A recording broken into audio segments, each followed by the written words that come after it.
오늘 114 말씀은 욥기 18장에서부터 21장까지 말씀입니다.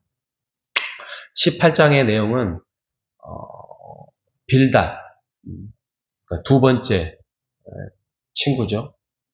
엘리바스, 빌닷, 소발 이렇게 이제 서열이 그렇게 된 것 같습니다. 순서상 빌닷의 두 번째 언어 폭격 나옵니다. 18장의 빌닷의 표현은 3단 논법입니다.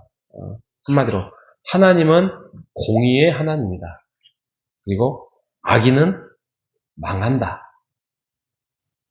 그러니까 세 번째는 하나님은 공의하기 때문에 실수하지 아니하시고 악인의 결과로서 너가 나타나는 거 보니까 너가 죄가 있다. 이런 3단 논법으로 공격을 하고 있는 것입니다. 19장의 대답은 너는 원론적인 말만 한다. 그 말이죠. 그래서 내가 답답하다. 내가 정말 죄가 있다면 또 내가 문제가 있다면 나는 뉘우칠 마음은 있지만 나는 그렇지가 않다. 그러니 너의 말로 나를 더 고통으로 몰게 하지 말고 나에게는 그 고통을 이기게 하는 위로의 말, 위로의 자가 필요하다. 19장의 말씀입니다. 20장에만 이제 가면은 소발의 세 번째 주자가 언어 폭격을 합니다. 두 번째 죠. 하나님은 공의로우시고 악인을 꺾으시고 그러니 너가 악한 일이 무엇인지를 다시 한번 곰곰이 돌아보라라고 말을 합니다. 21장에 가니까 또 욥의 대답으로 조롱은 그만해라. 나는 위로의 말이 필요하다. 그러면서 하나님께 지금 자신이 하나님의 불평에 대해서 자기 자신도 지금 놀라고 있다. 그 정도로 내가 억울하다라고 말을 하고 있는 것입니다. 계속 지속적인 말들이 반복되고 있는 부분이 지금 욥기의 내용이 있죠. 근데 그 중에서 놀랄만한 욥의 고백이 하나 나옵니다. 오늘 새벽에 읽었던 19장 25절에서부터 27절까지의 말씀이 이거는 신학적으로나 엄청난 말입니다. 한번 19장 25절과 27절을 다시 한번 이제 볼 텐데 이것을 새로운 좀 현대어 번역으로 제가 한번 보겠습니다. 이렇게 말을 합니다. 25장 나는 확신한다. 내 구원자가 살아 계신다. 하나님을 말씀하시는 거죠. 나를 돌보시는 그가 땅 위에 우뚝 서신 날이 반드시 오고 말 것이다.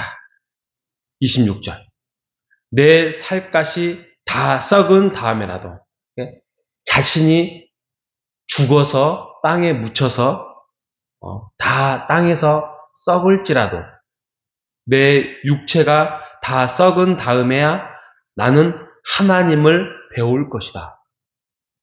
27절 내가 그를 직접 뵙겠다. 이 눈으로 직접 뵐 때에 하나님이 낯설지 않을 것이다. 내 간장이 다 녹는구나. 이렇게 표현되어 있습니다. 좀 더 와닿죠? 근데 여기서 뭐가 놀랐냐면 지금 이 욥기의 시대적인 상황은 그 창세기의 아브라함쯤 돼요. 아브라함. 그러니까 굉장히 초창기도 완전히 초창기죠. 근데 이때 그의 고백 중에서 하나님께서 그 구원자가 우뚝 서실 날이 올 것이다. 하나님께서 나를 알아볼 것이고 나를 만나실 것이다. 자기의 진정한 모습을 드러낼 것이다. 지금은 숨어 계시는 것 같지만 그런데 26절에 보면 내가 죽어서 내 육체가 다 썩은 다음에 나는 하나님을 그때서야 제대로 배울 것이다. 나는 하나님을 뵐 것이다. 이게 뭐죠? 부활. 그죠? 부활 신앙을 지금 이 당시 시대로 말하고 있는 것입니다. 기억나시죠? 창세기에 가면, 이삭을 번제단으로 드린다고 했을 때 아브라함이, 이유도 모르고 뜻도 모르죠, 지금 상황이. 왜 하나님이 인신제사를, 그것도 이삭을 통하여서 별과 같이 너의 후손을 많게 하는데 왜 죽이라 하지? 근데 그때 아브라함이 했던 고백이 있습니다. 하나님께서 다시 아들을 살려낼 것이다. 이런 고백이 히브리서에 나와요. 그러면서 깜짝 놀라는 그분이, 아브라함이 부활이라는 것을 안 해? 왜냐하면 우리가 오늘날에 와서 예수 그리스도가 부활하시고 새 생명을 주시고 이제 우리도 부활할 것이다. 이런 논리가, 신학이 만들어지는 건데 이 당시에는 부활의 개념이 전혀 없어요. 부활이 뭔지도 몰라요. 근데 지금 욥이 이 말을 너무나도 억울해요. 내가 지금 여기서 이렇게 살다가 죽을지언정, 또 나는 죽을 것 같은데 죽을지지만 하나님께서 나를 만나 주실 것이다. 내가 만나서 직접 하나님을 뵐 것이야. 그때는 하나님께서 낯선 사람처럼 나를 대하지 않을 것이다. 지금 낯선 것처럼 거리감이 있어 보이지만 하나님께서는 나를 이제 낯설지 않게 될 것이다. 근데 지금은 내가 간장이 녹는다. 내 마음이 초조하다. 이 고백을 하고 있는 것입니다. 여러분, 이 고백 속에서 욥이 하나님에 대해서 생각하는 이 마음이 들어가 있지 않겠습니까? 하나님이 그동안 자기를 얼마나 잘해주시고 만나주시고 또 기도할 때에 응답해주시고 안 되면 안 된다라고 해주셔서 순종했었고 또 됐을 때는 얼마나 많은 하나님과 친교와 교제와 고백 속에서 하나님과 낯설지 않도록 얼마나 가까이 지냈다는 고백을 하고 있는 것입니다. 하지만 지금은 내가 어떤 이유인지는 모르겠지만 이런 어려움 속에서 살고 있지만 내가 여기서 죽어 없어져서 살이 썩어서 사라지겠지만 그때서야 제대로 하나님을 뵐 것이다. 내가 직접 뵐 때에 하나님께서는 나를 낯설지 않게 되실 것이다 라고 고백하고 있는 것입니다. 이것을 뭐라고 하냐면 하나님께 대한 친근감, 그렇죠? 친근감. 오늘의 핵심 포인트, 친근감. 여러분 하나님과 얼마나 친근한 사이입니까? 하나님과 얼마나 친근한 관계에 여러분 서 있습니까? 여러분 하나님을 가까이 하는 여러분 되시기를 바랍니다. 절대 손해가 없습니다. 절대 후회가 없습니다.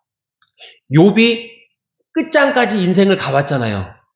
가보고 지금 나중에서야 또 하나님께 내가 또 하나님의 더 깊으신 뜻을 몰라서 죄송합니다. 또 그렇게 돌이키고 있지만 적어도 욥은 지금의 낯선 하나님을 만나보고 있지만 결국에는 나를 친근하게 대해주실 것이고 낯설지 않게 되실 것이라고 고백하고 있는 부활신앙까지 전혀 알지 못하는 그 부활의 개념까지 가서 욥은 고백하고 있는 것입니다. 여러분 하나님에 대해서 얼마나 많이 아십니까? 하나님을 많이 아시는 것만큼 여러분의 신앙은 더욱더 두터워지고 여러분의 믿음의 삶은 또 지금에 살고 있는 인생의 삶은 훨씬 평화롭고 기쁨이 넘칠 것입니다. 하나님과 함께 친근한 관계를 갖는 믿음의 삶을 살아가시는 여러분 되시기를 바랍니다. 더 이상 제가 오늘 무슨 말씀이 더 필요하겠습니까? 여러분 기도할 때에 말씀을 볼 때에 하나님을 만나시고 하나님과 가까이에서 인생에서 소망의 삶, 승리의 삶, 하나님을 가까이 하면서 기쁨의 삶을 누리시는 오늘 하루가 되시기를 주님의 이름으로 축복합니다. 하나님 감사합니다. 욥의 고백처럼 그가 당하고 있는 그 고난이 이 땅에서 끝날지라도 내가 육체가 썩어서 그 다음에라도 하나님을 배울 때에 그때는 하나님이 나를 낯설지 않게 될 것이다 라고 고백하는 것처럼 이처럼 욥이 하나님을 친근하게 가까이 대했던 그런 고백들 하나님 우리 안에서도 이 욥의 고백이 필요합니다. 하나님을 가까이 하고 하나님을 친근하게 대하는 우리의 신앙이 될 수 있도록 인도하여 주시옵소서. 말씀을 볼 때에 기도할 때에 신앙생활을 할 때 교회 안에서 생활할 때 하나님을 만나게 도와주시고 이렇게 하나님께서 주신 교회의 소중함, 말씀의 소중함, 기도의 그런 소중함을 통하여서 하나님을 더 가까이 하고 관계 맺는 우리가 될 수 있도록 인도하여 주시옵소서. 오늘 하루도 승리의 삶을 살아갈 수 있도록 하나님 인도하여 주시기를 바라오며 살아계신 예수님의 이름으로 기도합니다. 아멘.